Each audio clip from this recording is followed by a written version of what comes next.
You were a full-time college student. Yes. And you were working full-time. Full-time. And you had a business At in the nighttime. evening. I wouldn't even eat lunch because I wouldn't have time because they only give me 1 hour. Okay, so there are only 24 hours in a day. That sounds like to me like a 30-hour work day. Yes. But you were able to like fit it all in and somehow make it happen.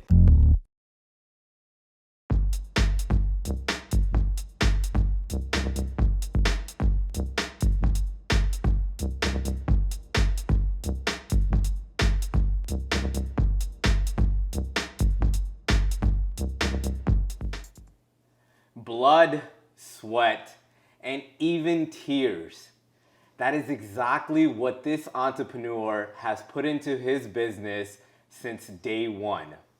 I am excited to have Alberto Cervera share his journey, his experience of entrepreneurship. Welcome to the channel, Alberto. Thank you so much, Aamer. Thank you for taking time out and being with us. To begin with, tell us a little bit about your childhood, where you grew up. Okay, well, Aamer, I was actually born in Piedras Negras, Mexico, which is a border town with Eagle Pass. It's about 2 hours and a half from San Antonio. Okay. I was born and raised over there, but in around 6th grade, that's when we migrated to San Antonio. And then from there, we were here. Okay. So as you were in Mexico, and you said you came here at the... Around 6th grade. 6th grade, okay. So do you recall a lot of your childhood in Mexico? Yes, I mean, I have a lot of memories in Mexico. My best friends are in Mexico. All of my family is still in Mexico. Okay. Right now it's just me, my sister, and my mom that we're here in San Antonio. But mainly all the family is still in Mexico.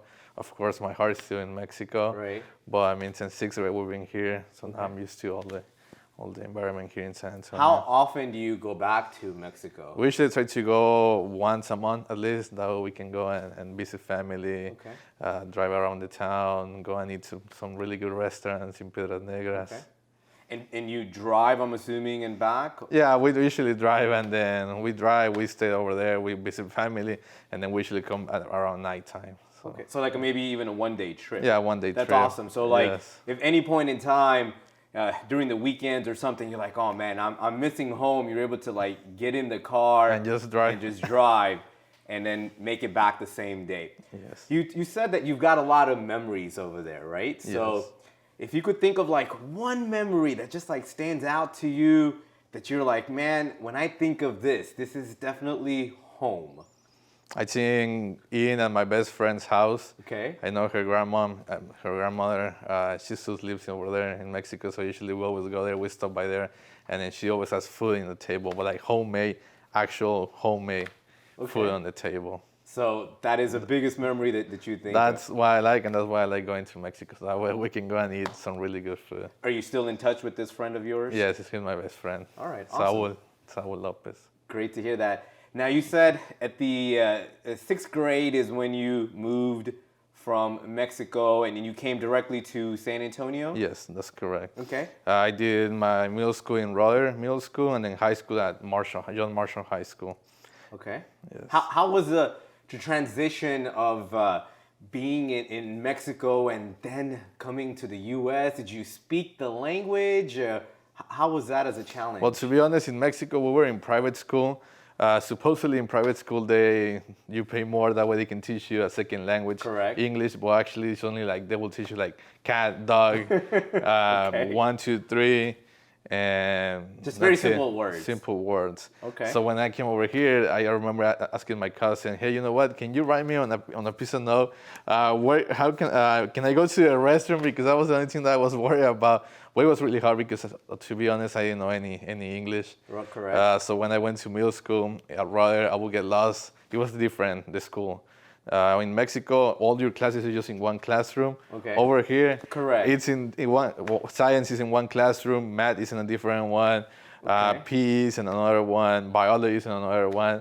So it was a big challenge for me. And then on my first day, I got lost. Second day, I missed the bus. I remember that. Okay. And plus, not having to be able to speak English. Well, it was really hard. So that was difficult. So what point in time that you can recall where you got to a point where the English wasn't really so much of a challenge or a struggle. You started off in sixth grade.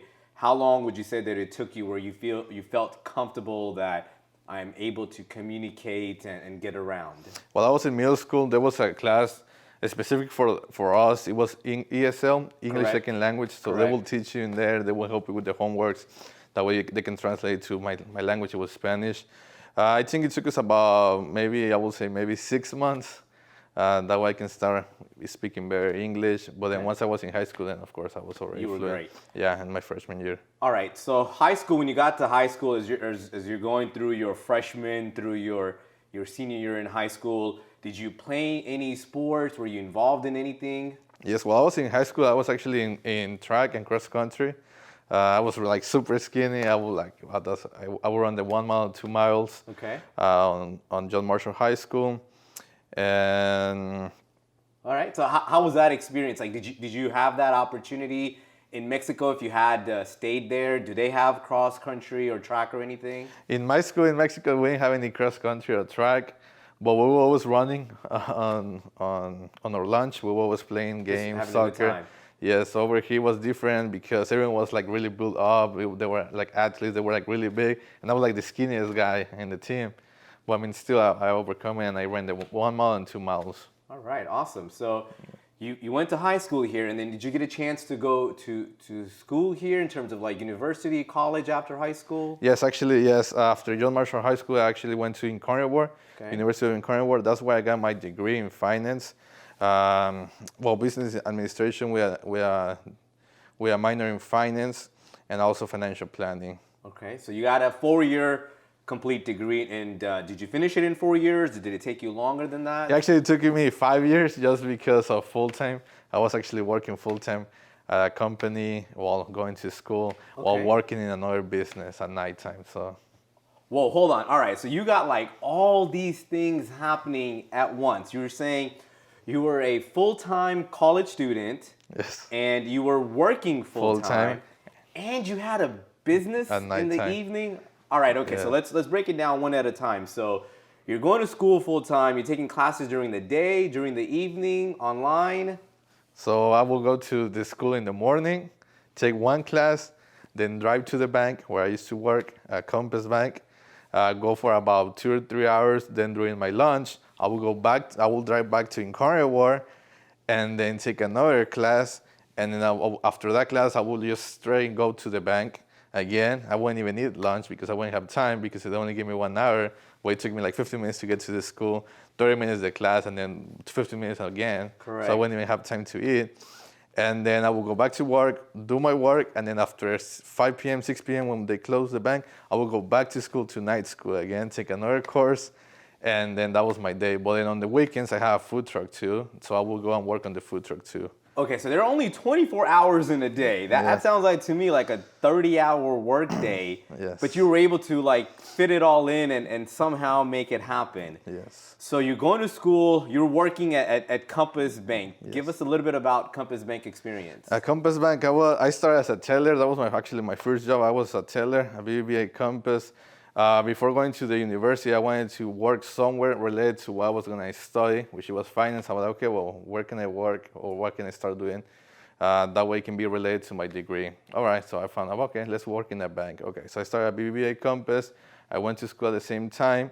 I started as a teller, and then after 2 years, I got promoted to financial banker. So I will open accounts for many customers, lawyers, doctors, educators, policemen, any Okay. type of accounts I will open.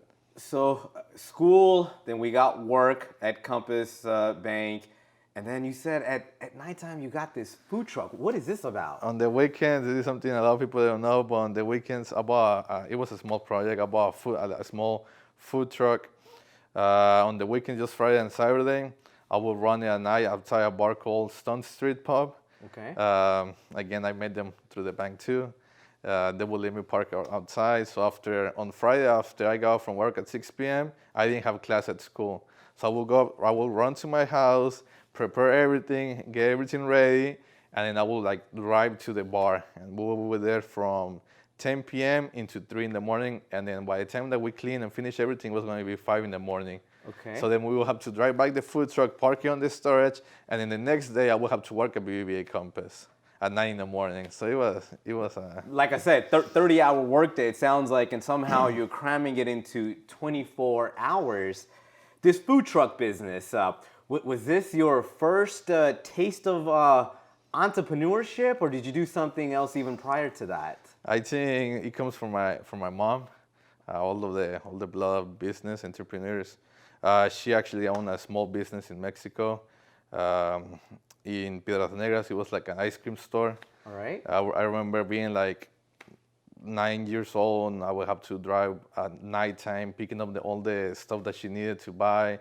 I know the supplies that would get there like at nighttime, so we would go drive, pick up all the yogurt for the ice cream machines, put it on the truck, and then unload it. And then when I came to the US, I remember in high school I would sell Mexican candy. I would sell like Mexican candy. Okay. So the Mexican candy, it was an idea. I was like, okay, well, what can I do here? Right. So it sounds like to me, early on in your young age, your childhood, you already had your mom more or less like a role model that you're kind of looking up to, and you seeing her being an entrepreneur, going through the ups and downs, the challenges, the accomplishments, and then as you came to the US, selling candies was your first like go at it. Like, hey, let me see what I can do. Buy it for 50 cents or $1 and sell it for more than that. And that somehow turned into then food truck then. Correct. So going back to the candy story, which is kind of funny, I will go to Piedras Negras, to my town. I will go to like the small shops, and I will buy like boxes of candy, of lollipops, Mexican lollipops.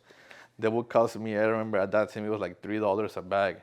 And they came about 30 to 50 lollipops. So then I would come over here and I was selling for like 50 cents each. Oh man, okay. I mean, it was crazy. At first I was worried because I was like, okay, we might get in trouble in high school. I was a freshman.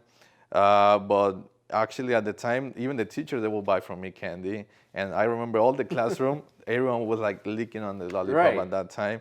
And there come a time that I actually hired someone in the high school. What? Hold on, wait. Yeah. Already in high school, you're recruiting someone to be a part of your team. Okay. On my sophomore year, I saw that I was selling a lot of candy, and then one of the freshman guys, he actually had my name too, Albert.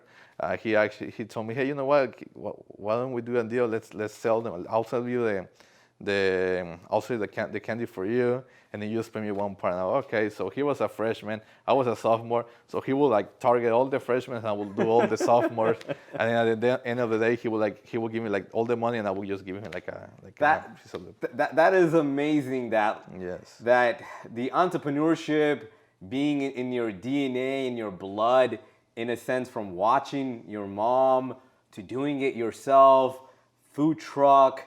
And now, how did this business come about where now you're doing some roofing and remodeling, bathrooms, kitchen? Give us a little bit about that. While I was at the bank, working the full time, I would meet a lot of people. Okay. Lawyers, doctors, policemen, educators, from all of that. I became really good friends with everyone, but one of the friends who I became more friends, his name is Jose Alvarez. He was actually a contractor. Right. I would always see him, he would like talk to me, and I became really interested in the business. To the point that I was like, you know what? I asked him, hey, how much do you charge me to teach me everything about the business? Because I wanted to do that. He told me, you know what? Don't worry, just come over here and work with me, and I will teach you everything. So it sounds like to me, one day you're sitting behind a desk where you're wearing suit and tie, you're meeting all these business owners or these professionals, to then the very next day you're making a decision. You know what? I'm ripping this off. I am going out there and getting dirty with my own hands and starting to work with this role model of yours, let's say, that's showing you ropes. So give us a little bit of how was the experience from day one to the first week to the first month. So here's what happened. I left BBA Compass, and I was like, you know what? I'm gonna work with Jose. I'm gonna be with him driving in the truck, just going to the jobs, supervising the jobs, learning how to bid on the jobs, all the good. I was always thinking of the good stuff. You had all these like high expectations of what you were going to do, but then what happened? Actually, that didn't happen at all. Okay. He called me, hey, you know what? I called him, hey, you know what? I'm ready to work on Monday. And he was like, that's fine. Just meet me at this address. Okay. I was so excited. I actually wear jeans, had like a dress shirt, Nice clothes, nice ready to clothes. go. Because you were thinking you were going to be in the car all day. Yes, just Okay. like driving around, meeting people, meeting different contractors. But then when I show up, I see a bunch of lumber laying on the ground. I see just like an empty slab of concrete, and then I see a guy showing up on a van with like 5 people. Okay. And I was like, that's interesting. And then I come closer, and he was like, hey, you know what? My name is Nicolas. It was his brother, Jose Alvarez's brother. Okay. His name was Nicolas, and he was like, you know what? Here's a helmet. Get ready to work. And I, what? So it was like a really shock for me. The first thing he put me to do, just grab all the lumber and start carrying it to the house because we were gonna frame a house. That's what he do. He will frame houses and buildings. So day one, you're already like getting down and dirty. You're wearing helmets or boots or whatever it might be, Yes. or in your nice clothes, you're getting all dirty and getting things going unexpectedly. But from that first day to the end of the first week, what was going through your head? Like, what were you thinking? Well, to be honest, I was kind of mad because I was like, I can't believe this was gonna happen to me. I had high expectations, and then working in the sun. I remember the first day. I mean, I could barely drive back home because I was so tired. We worked from 8 in the morning to 8 p.m. in the sun. I didn't have any glasses. I didn't brought any water bottles with Sunblock, me. nothing. Nothing. I wasn't used to being in the sun all day. Right, you're behind the desk Yes. all day, looking pretty with the tie and Yeah, suit and tie everything. and on the AC. Correct. It was on March, I remember, so it was like really hot outside, the weather. State of Texas, crazy Yeah. hot. And plus the heat of the concrete, just, I mean, you Makes will it feel. even worse. Yeah, so I mean, he will put me to carry all the lumber. I mean, we're not talking about just two by fours. I mean, we're talking about 2x6, like big piece of Heavy. lumbers. And he didn't want me to just carry one. He like, you know what, carry as much as you can. That way you'll make as many trips. So Right. I'm there. I mean, I can barely breathe. Like I mentioned, the first day I was out. I couldn't even drive back. I called my girlfriend at that time, and I'm like, Right. you know what, I'm not able to drive back.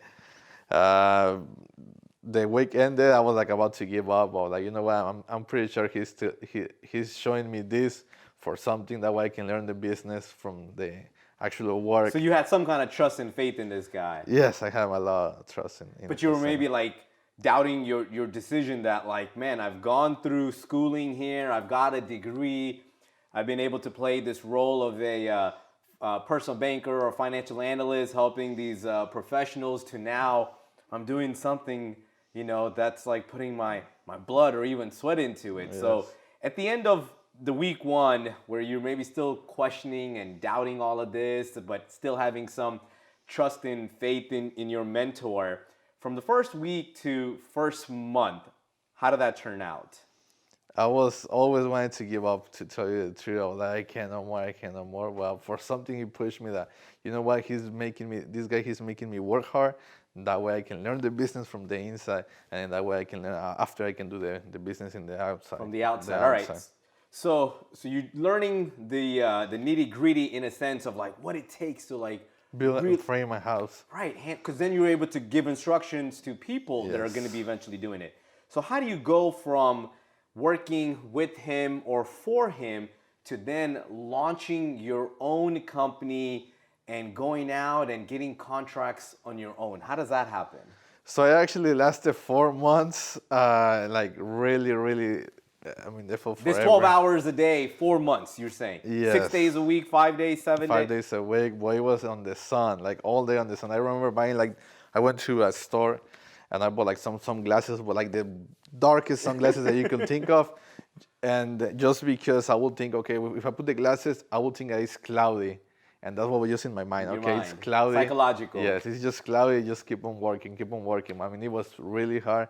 And I always tell my friends, I'll bet you all the money that you cannot last one day in there because it's really hard work. I lasted there 4 months. After the 4 months, I was like, you know what, I cannot do this no more. You're ready to Just give up because almost. yes, I was about to give up. He called me. He was like, you know what, can you go and meet some people at one of Jose Luis job sites? He was framing my house. All right, so I show up there. I met the contractors, like the main contractors. And I was talking to them. I was like, you know what, I'm Jose Alvarez. I work for him. Correct. I was explaining everything, what we were gonna do, all the framing. And then I see a bunch of pallets of shingles in the house that they were just dropping off. I don't have any experience. I didn't have any experience prior to And this is construction. roofing we're talking about, Yeah, we're right? talking about Shingles, roofing. okay. Yes. So I just for curiosity, I just go in there. I get closer to the pallets and I start looking at the pallets. I'm like, okay, so I guess this goes on the roof because Right. I didn't know anything. Just guessing all of Yes, this. I'm like, okay, so I'm guessing this goes on the roof. And wow, that's interesting. And out of nowhere, another contractors for the roof, his name is Ted. He probably doesn't even know this. Okay. This is like only not many people know. He comes to me, he like gets next to me and he like, hey, do you know how to put shingles on the houses? And I think about for like 1 second. Do I I was say like, yes? Do I say no? What do I do? yes. I'm like, okay, so I say yes, tell him the truth. Tell him no, I don't know anything. Or just be like, yes, you know what, we do shingles.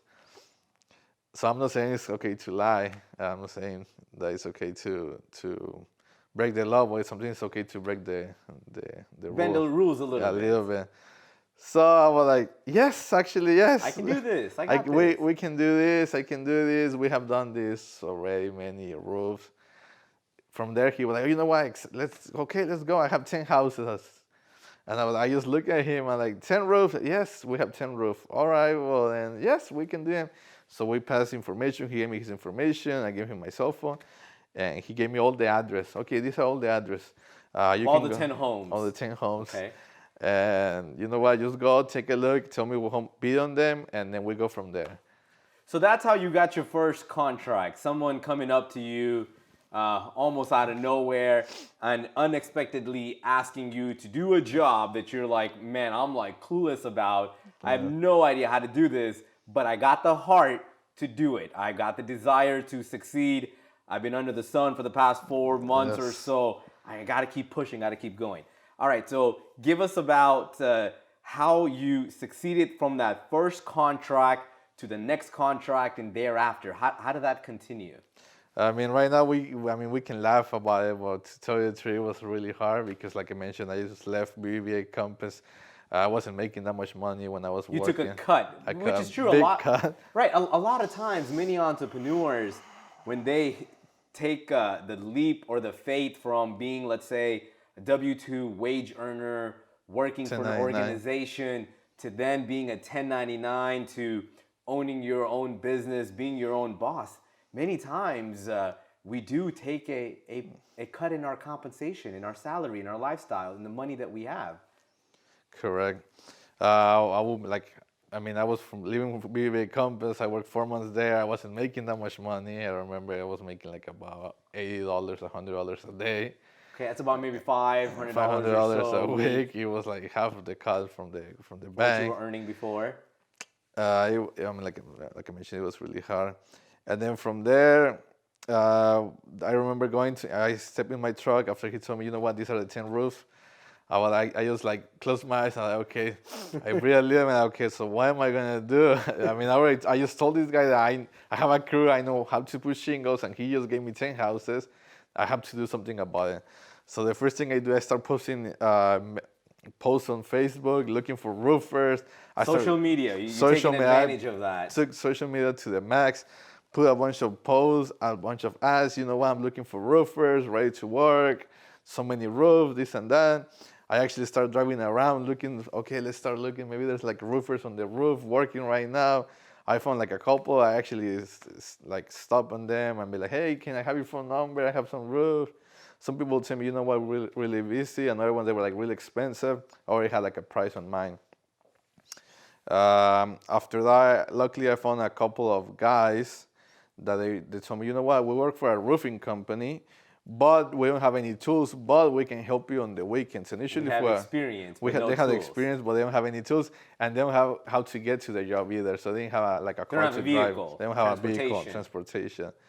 And I was like, okay, well, and they were like not the cheapest, but they were like a decent price. Okay, well, let me see if I can buy the tools. I was like, how much can they be, the tools? Okay. So I contacted them. You know what? Okay, let's get ready for the first roof. So I went to my house, and then I checked my bank account. I'm like, okay, well, let me see how much I need to buy all the tools.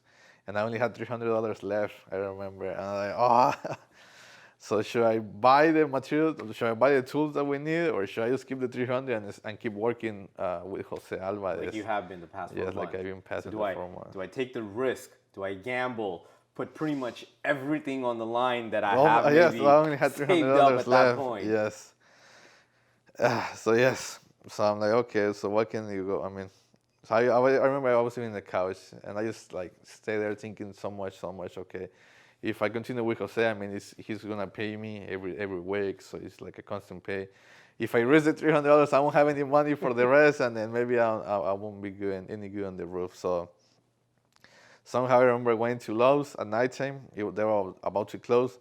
I grabbed a roofing nail and an air compressor, and that's the only thing I bought. And then we went to the roof, to the first roof, to the job site, and I just told him, you know what, this is the only tools I have. Let's see if we can do the roof. Somehow we actually did it. Nice. We completed the roof. We only took 2 days. That contractor was really happy with my work, so he actually introduced me to another of his friends, James Ross, who actually did roofs.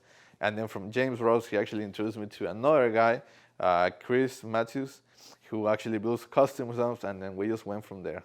So your first job that was your own, without really having any tools, putting all your life savings at that point in time in line, to now, what are some of the different jobs that you currently take on? Right now, we're doing bathroom remodels, kitchen remodels, privacy fence, siding, drywall, painting, plumbing. So a lot of these things. A lot of stuff. And a lot of it is all primarily residential? Residential and commercial. We have done commercial jobs and residential jobs. And so now it's been a handful of years, right, that you've been doing this. And you've been in the business where you've gone through the challenges, you've had some success. And how many years is it that you've been doing this? It's going to be 5 years in March. 5 years in March. So you're about to hit a 5-year mark where at this point you could say that, you know what, I'm semi-successful, I've been doing this for quite some time, and I'm looking to continue doing this business, whether it's residential or commercial. But from day one to now, almost 5 years into your business, what are some of the challenges that you currently face on a short term that you're like, man, this is the next challenge that I have to overcome? I think some of the challenges that we always have, it's going to, like, for example, right now where we're doing bathroom remodels, we always go there and we find an issue. We find an issue with previous contractors. Or we heard, you know what, we pay the contractor half of the money and they never came back. And now I'm meeting with these homeowners who are scared taking it into another contractor, which is me. So right now I'm not asking for any money down. I just, you know what, let me do all the work. If you like it, you approve it. After you like everything, then we just ask for a payment after that. So that's a solution that you found on a short term that you're currently facing. And besides this challenge on a short term basis, what's been like a constant challenge or struggle that's been there from day one all the way up until even today? I think one of our constant struggle, I will say, just having to meet the correct people. I'm always having like, okay, they tell me, yes, I know how to do this, I know how to do this. We hire them, and sometimes they like lie to us or they don't know how to. This is your crew you're talking about. Crews, different crews that I had in the past. Okay. So then we have to look for another one, like in a short notice, and then or bring more people, or pay them more, so that way they can finish their job. Sometimes that's one of the constant struggles that we have right now. The team dynamic, we have a full crew. It's 5 people. One of them, his name is Jose Luis. He's the one who is in charge of everything. I go there, I meet the customers, I do the job, I do bid on the job, get the contract, and then he takes care of all the remodel. I'm there helping him, of course, and then he has 4 more guys helping him. So he's more or less your eyes and ears, your supervisor that's on the ground level. Yes. And you're now really behind the scenes getting the bids. But the constant struggle you're saying that you've always had is making sure having good people working, reliable people that can show up on time, get the job done, and do it correct. Correct. All right.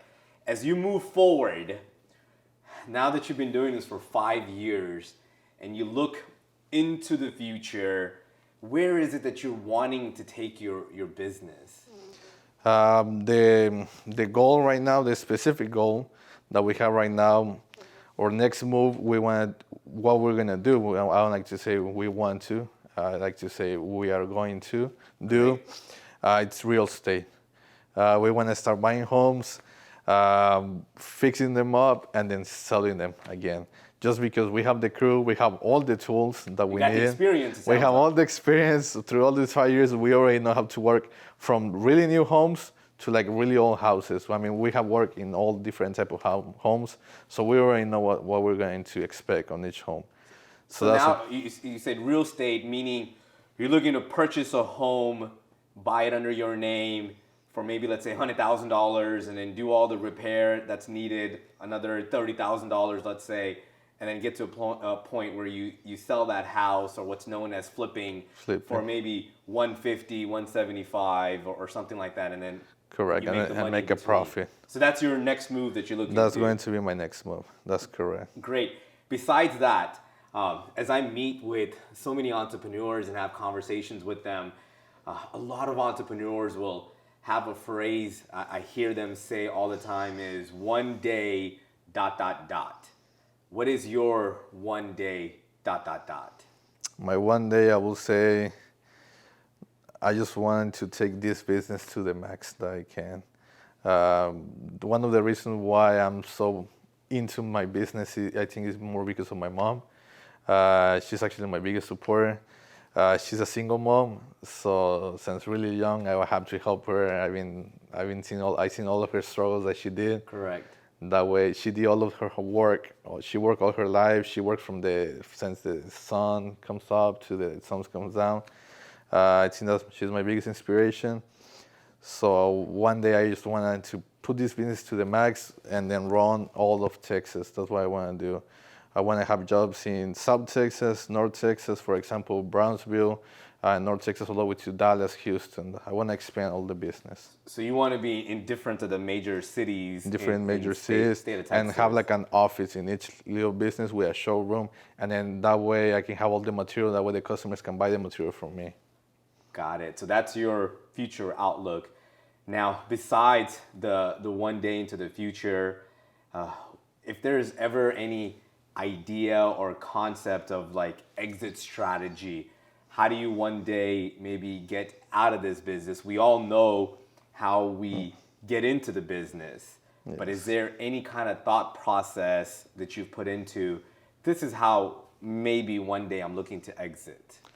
Well, the only day I will think of exiting, I think, is when I pass away, okay, all right, or when all I'm older. Just because I work so hard for this business, I put so many hours into this business, which I don't think ever I will sell this business. Not even if they give me like the biggest offer, I will never sell this business.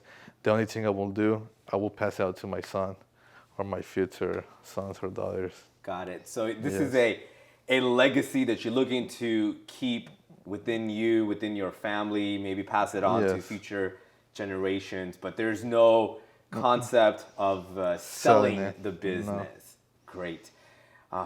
As you started and you've gone through your struggles of ups and down, accomplishments and success, what are some of the couple of tips or advice would you say that you would have for our young entrepreneurs that are just starting off in their business venture? Some tips that I can tell you that I have learned. I know everyone in all the podcasts I see, all the people I follow, they tell you, don't quit, never give up. I think that everyone tells you the same thing, don't quit, never give up. But if you tell someone who is about to start a business and you tell them, don't give up, never quit, they won't, you need to have more of a meaning, like true tips. One of my mentors, he actually told me something that I didn't want to believe. I'm like, you know what, that's not for me. That doesn't qualify for me. When I was about to start the business, he told me, and he has a really good company. He told me, you know what, Alberto, just the only advice that I can give you is to be ready to lose. Sometimes you won't win. And I was like, No, I don't think that's gonna happen to me. I'm always gonna be on jobs really good to make a profit. I don't think I'm gonna ever lose Correct. money. That was in my mind.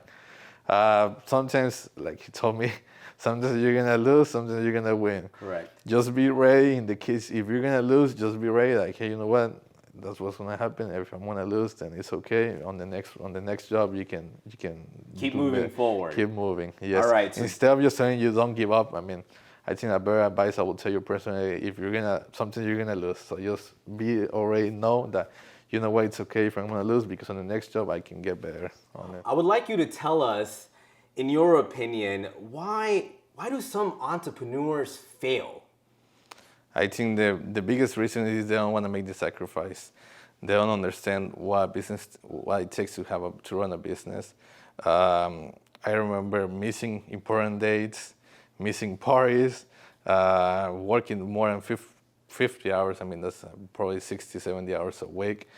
They just want to make the sacrifice that, I mean, you have to take care of your business. Like if it was like your son, like your baby, you're going to be there for the business 24/7. Sometimes we have calls or emergency calls that they call me like at 2 in the morning. Hey, you know what, this happened. I mean, I have to be available on my phone. Or sometimes, like I mentioned, I have missed important days. Sometimes I miss like weddings, like from important people. But you know what? Birthdays. Because the business is first, and that's why I think So sacrifice you have to is sacrifice. one of the biggest things you're saying why an entrepreneur who starts off in their journey tends to end up failing because they're not sacrificing enough of their time into something else to put into their business, into their baby, as you mentioned. And this goes back to you being a general contractor, putting your blood, sweat, and part of it is also tears, whether it's physical tears or just emotionally being strong enough, being able to continue to push through to survive, to then come out on the other end as a successful entrepreneur. Correct. And I always tell everyone, I also in Spanish, si quieres vivir bien, vas a dormir mal. You can translate like if you want to live well, you're gonna sleep bad. Meaning, I mean, you're probably gonna. Some people like myself, I can go sleep while I'm always thinking about the business. What's gonna happen tomorrow? What am I gonna do? I mean, the business is gonna also be in your head. That is a very big differentiation I have seen and I have noticed between someone who is a W-2 wage earner that has a job somewhere, A let's secure say, job. compared to a business owner, to an entrepreneur, where the mind doesn't ever stop. No. When you're physically at work, let's say as a W-2 wage earner, you at a company, you got a job, which is great to have, no big deal. But a lot of times, people tend to have a cutoff or a shut off where, okay, I'm clocking out, I'm mentally checking out, I'm no longer thinking about work and my duties at work, and now I'm out there living my life, as opposed to an entrepreneur is just always going. Correct. I know some friends that you know what, I like to work for a company because I don't have to stress anything. I just go, show up to work, do my 40 hours a week, and then that's it. I don't have to have any stress because they see me that I'm always stressed out. It just depends. That's the mindset that you want to decide if you want to work for a company the rest of your life, or if you want to build your business. And be your own boss. Maybe you're gonna work like 60 hours a week, but then you're not gonna work the rest of your like for 40 more years or 60 more years compared to working for a company. All That's the about difference. sacrifice, as you mentioned, right? Correct. You sacrifice early on And to then- then benefit later on into Yes. your life. And then a lot of people that will like for a company that will work the rest of their life into the like I think the retirement right now is into 62, 62, 65. 65, and then well when you're 65 then I mean what are you gonna do? What are you Your going to life? look at? What do you Yes. have to show for? Maybe you Correct. might have 401k or IRA or something like that. Let's say you have money saved up, which is great. But in terms of like leaving a legacy behind, as you mentioned, Yes. it's someone that's a job owner, let's say in that sense, might not have that to look back at. Correct. Okay. Anything else that you would like to share for entrepreneurs out there to keep in mind as they begin their journey, as they continue it? What are some of the other things they should maybe keep in mind? I was saying that it's gonna be really hard. They're gonna doubt themselves. If they doubt themselves, then I mean just go for it. Another quote that I have heard a lot, and they told me a lot, and I mean it has helped me too. Donde está el miedo está el dinero, which is if where you think it's going to be scary, that's where the money is. So if you think it's really scary, then just go for it. I love that. And you speak in Spanish, and that's beautiful. If there's anything at all that you want to speak or communicate to our entrepreneurs that, let's say, that are maybe someone like yourself that are coming from Mexico and coming into this land of opportunity in the United States where they're able to open up a business, anything at all that you would like to say to them in Spanish, please? Que todo se puede, que sigan sus sueños y nunca se den por vencidos, which is just follow your dreams. Got it. And don't never give up. Great. We want to say thank you so much, Alberto, for you to come out and spend some time with us and sharing your wisdom with the audience. And we also want to say best of luck to you. We do hope with all of our hearts that you accomplish all of your goals and your dreams. Thank you so much. Alberto. Thank you so much for having me on your channel. Thank you, sir.